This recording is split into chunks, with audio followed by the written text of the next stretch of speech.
تیرے نام کی شہرت ایپیسوڈ نمبر 7۔ عمر دراز خان نے رک کر اس کے سمت متذبذب انداز میں دیکھا۔ وہ تقریباً بے سدھ ہونے کو تھی۔ بس اب تو واقعی تھوڑا سا فاصلہ رہ گیا ہے۔ وہ فلاسک سے پانی نکال کر اسے دیتے ہوئے نرمی سے بولا، نہیں پلیز، مجھ سے اب اور نہیں چلا جاتا۔ وہ بے دم ہو رہی تھی۔ وقت بہت تنگ ہے، ہمیں جلد از جلد شہر پہنچنا ہے اور ابھی سفر بہت لمبا ہے۔ کوئی جنگلی درندہ ادھر نکل آیا تو مصیبت ہو جائے گی۔ اکیلے ہوتے تو کوئی بات نہیں تھی، مگر اب تمہارے ساتھ ہم ایسا کوئی خطرہ مول نہیں لے سکتے۔ تم تھوڑی ہمت سے کام لو، اب فاصلہ زیادہ نہیں ہے۔ بالآخر وہ جیپ تک پہنچ ہی گئی۔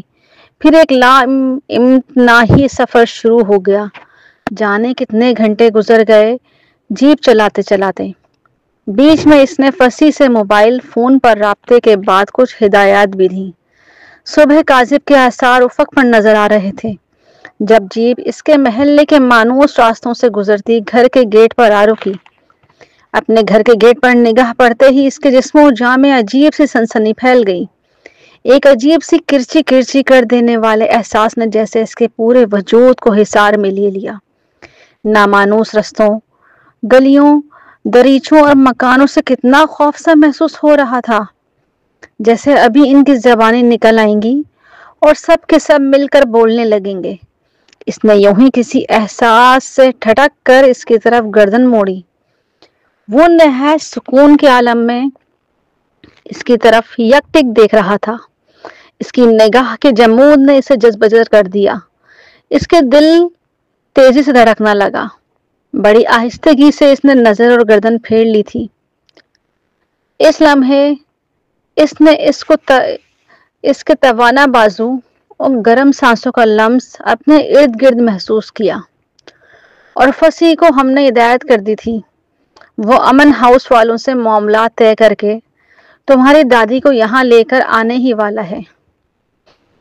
ان کی حالت دیکھ کر یقیناً تمہیں دھچکا پہنچے گا، لیکن بہرحال یہ سب شاید ایسے ہی ہونا تھا۔ میری دادی؟ کیا ہوا انہیں؟ وہ گھر پر نہیں ہے تو کہاں ہیں؟ اس کے اوسان خطا ہونے لگے۔ دل کسی بری خبر سننے کے واہموں تلے بڑا تیز تیز دھڑک رہا تھا۔ اس نے بے اختیار سینے پر ہاتھ رکھا۔ وہ کیسی ہیں؟ وہ بلا ارادہ نظر چرا کر کھڑکی سے باہر دیکھنے لگا۔ کچھ دیر بعد تم ان سے مل لو گی۔ کیا کیا ہے تم نے دادی کے ساتھ؟ اسے برے برے ہول آ رہے تھے۔ بے ساختہ اس کے ہاتھ کو جھنجھوڑ کر چیخ پڑی، ہم نے کیا کرنا تھا؟ تمہاری جدائی شاید لے ڈوبی ہے۔ اس نے کسیلا سا انداز اختیار کر لیا، پھر اسے چھوڑ کر سیٹ پر سیدھا ہو گیا اور جیپ اسٹارٹ کر دی۔ بہرحال تمہاری تمام تر توہین آمیز رویوں کے باوجود ہم نے تمہاری آبرو پر حرف نہیں آنے دیا، اور جیسے لائے تھے ویسے ہی چھوڑ کر جا رہے ہیں۔ ہمارے حصے کا باقی انتقام زمانے کی نگاہیں اور اس معاشرے میں بہنے والے افراد خود تم سے لیں گے۔ یوں سمجھو ابھی تک تم جنت میں تھی، سزا کا اصل دور تو اب شروع ہوا ہے۔ کیسے، کس طرح، کیوں کر، یہ باتیں تم خود ہی جلد جان جاؤ گی۔ خدا حافظ۔ اس کے لہجے میں ابھی عجیب سرد پن نظر آیا۔ اسی اثنا میں سفید کلر والی جیپ ان کے پاس آ کر رکی، جس کے ڈرائیونگ سیٹ پر فصیح براجمان تھا۔ عمر دراز کو غالباً اس کا انتظار تھا۔ نظر آتے ہی نرمین کی جیپ سے اترنے کے بعد تیزی سے جیپ آگے بڑھا لی تھی۔ ارد گرد کچھ گھروں کے لوگ بیدار ہو گئے تھے اور بہت تجسس کے عالم میں تماشا دیکھ رہے تھے۔ اس کے قدموں تلے فٹ پاتھ کی سخت زمین تھی اور سر پر چلچلاتی ہوئی دھوپ، دور تک صاحباں کا نام و نشان نہیں تھا۔ اس کے تیز تیز قدم تھکن کی پرواہ کیے بغیر بڑھتے چلے جا رہے تھے۔ اس کا پاپی پیٹ کے لیے کیا کچھ نہیں کرنا پڑتا۔ راستے میں رک کر اس نے سینڈل کی سٹرپ دوبارہ بند کیے اور پھر چل پڑی، جیسے چلتا رہنا بھی اس کے لیے ڈیوٹی میں شامل ہو۔ بالآخر اسکول کی عمارت تک پہنچ ہی گئی۔ داخلی گیٹ پر ضروری کارروائی سے گزرنے اور آدھے گھنٹے اسٹاف روم میں انتظار کی مشقت برداشت کرنے کے بعد آخر کار اسے پرنسپل کے کمرے میں جانا نصیب تھا۔ باقی تو سب ٹھیک ہے، مگر میری سمجھ میں ایک بات نہیں آئی بی بی، آپ نے نیازی صاحب کا اتنے اچھے اسٹینڈرڈ کا اسکول کیوں چھوڑا؟ وہ تو عنقریب اب کالج لیول تک پہنچنے کو تھا۔ پرنسپل صاحبہ نے اس کے ڈاکومنٹس وغیرہ چیک کر کے پیپر ویٹ ہاتھ میں گھماتے ہوئے کس قدر تحیر اور سے دریافت کیا۔ تن لمحے کو جیسے اس کا سارا اعتماد بھگ سے اڑ گیا۔ وہ لب بستہ بیٹھی رہ گئی، پھر خود پر قابو پا کر رسان سے جواب دیا، دراصل ہم نے ادھر سے گھر شفٹ کر لیا ہے، اس لیے آنے جانے کی پرابلم تھی۔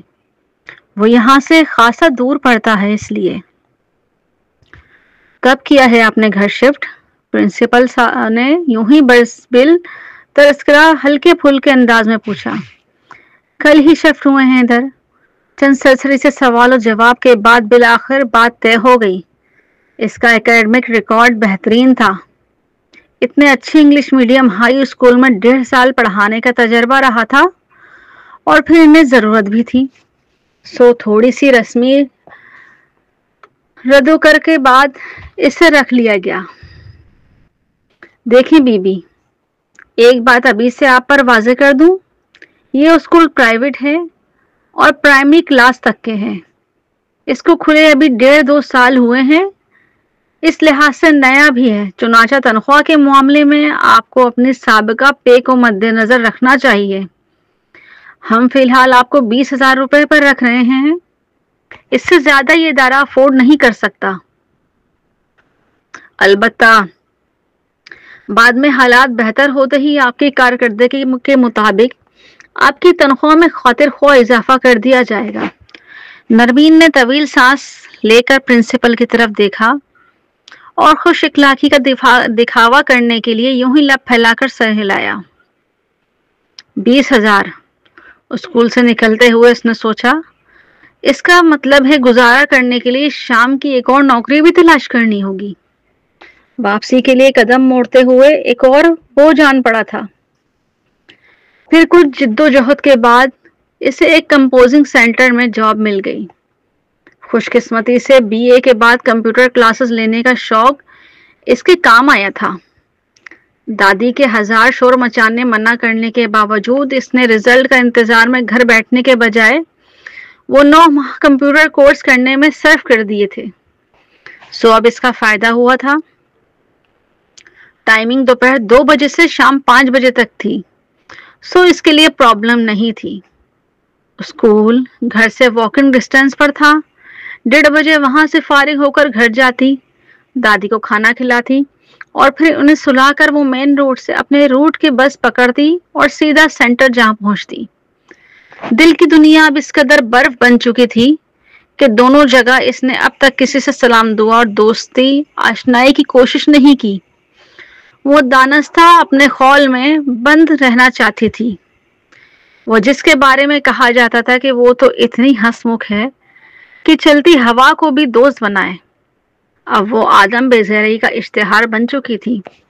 1 ماہ کے صبر آزما عرصے کے بعد جب پہلی تنخواہ لی تو اس نے واپسی پر سیدھا میڈیکل اسٹور کا رخ کیا۔ دادی کے لیے دوائیں خرید کر جب وہ بس اسٹینڈ کی طرف جا رہی تھی، اسے محسوس ہوا جیسے کوئی اس کی نگرانی کر رہا ہو۔ چونک کر ادھر ادھر دیکھا، مگر کچھ سمجھ میں نہ آنے پر سر جھٹک کر اپنی مطلوبہ بس میں سوار ہو کر بیٹھنے کی جگہ تلاش کرنے لگی۔ مین روڈ پر اتر کے وہ دھیمے دھیمے کھوئے بکھرے قدموں سے اپنے مخصوص راستے پر ہوئی۔ یہاں فلیٹوں کی ایک دنیا آباد تھی۔ ارد گرد بلاکوں کے سفر بلف عمارتوں نے جیسے آسمان کو نگاہ سے اوجھل کر دیا تھا۔ یہ فلیٹس لو انکم کم آمدنی والے فیملیز کے لیے بنائے گئے تھے۔ تنگ و تاریک پلاسٹر اکھڑے بوسیدہ سے بے رنگ بلاکس چہاروں اطراف پھیلے ہوئے تھے۔ وہ اپنے مطلوبہ بلاک میں داخل ہوئی اور تھکے تھکے انداز میں سیلن زدہ سیڑھیاں چڑھنے لگی۔ اس کا فلیٹ چھٹی اور آخری منزل پر تھا۔ بالآخر چٹختے تکان زدہ جسم و جاں کے ساتھ وہ اپنے فلیٹ تک پہنچ ہی گئی۔ پرس سے چابی نکال کر لاک کھولا اور اندر داخل ہو کر دوبارہ لاک کرتے ہوئے نڈھال ہی سامنے والے کمرے کی سمت بڑھی۔ 2 ہی تو کمرے تھے، ایک میں سستا سا صوفہ سیٹ اور ایک میز اور 4 کرسیاں سجا کر اسے ڈرائنگ روم اور ڈائننگ روم دونوں کے لیے مختص کر دیا تھا، اور دوسرے کمروں میں 2 بیڈ اور ایک کپڑوں کی الماری تھی۔ ایک باتھ روم تھا جس سے کچھ فاصلے پر چھوٹا سا کچن تھا۔ ڈرائنگ روم کے ساتھ ایک چھوٹی سی نام نہاد بالکنی تھی۔ شروع میں تو اس کابک میں بڑی گھٹن ہوتی تھی۔ وہ ایسی تنگ و تاریک جگہوں پر رہنے کی عادی کہاں تھی؟ ان کا آبائی مکان پورے ایک کینال پر مشتمل تھا۔ کھلے کمرے، بڑا سالان، پیچھے چھوٹا سا باغیچہ، یہاں آ کر تو کھلی فضا میں سانس لینا ناممکن معلوم ہوتا تھا۔ دادی بیڈ روم میں آ کر اپنا پرس اور چادر الماری میں ڈالتے ہوئے وہ دادی کے بیڈ کی طرف آئی اور آہستگی سے ان کے اوپر پڑی چادر کا کونا کھسکا دیا۔ انہوں نے کسمسا کر آنکھیں کھول کر ویران نظروں سے اسے دیکھا، پھر کوہنیوں کے بل اٹھنے کی کوشش کی۔ میم نے بڑی تگودو کے بعد ان کے منہ سے بے رابطی کے عالم میں اس کا نام ادا ہوا۔ ہاں دادی، تمہارے پاس ہی ہوں، وہ انہیں تکیے کے سہارے بٹھا کر دھیمے سے کہتی ان کا ہاتھ سلانے لگی۔ ماں ان کے بھرائے ہوئے گلے سے پھر چند بے رب جملے ادا ہوئے۔ اسے اچانک سامنے دیکھ کر اس دن صدمے اور خوشی کے ملے جلے عالم میں وہ اچانک قوت گویائی سے محروم ہو گئی تھی۔ دکھ کے پاتال میں ڈوبے دل کے ساتھ وہ دھیرے دھیرے ان کے کندھے تھپک کر تسلی کے سے انداز میں کہنے تھی، سب ٹھیک ہے دادی، تم کچھ نہ کہو، ٹھیک ہے سب، تم بیٹھو، میں اپنے اور تمہارے لیے چائے بناتی ہوں۔ وہ اپنے تپتے جھلستے پاؤں سینڈل سے آزاد کرنے لگی۔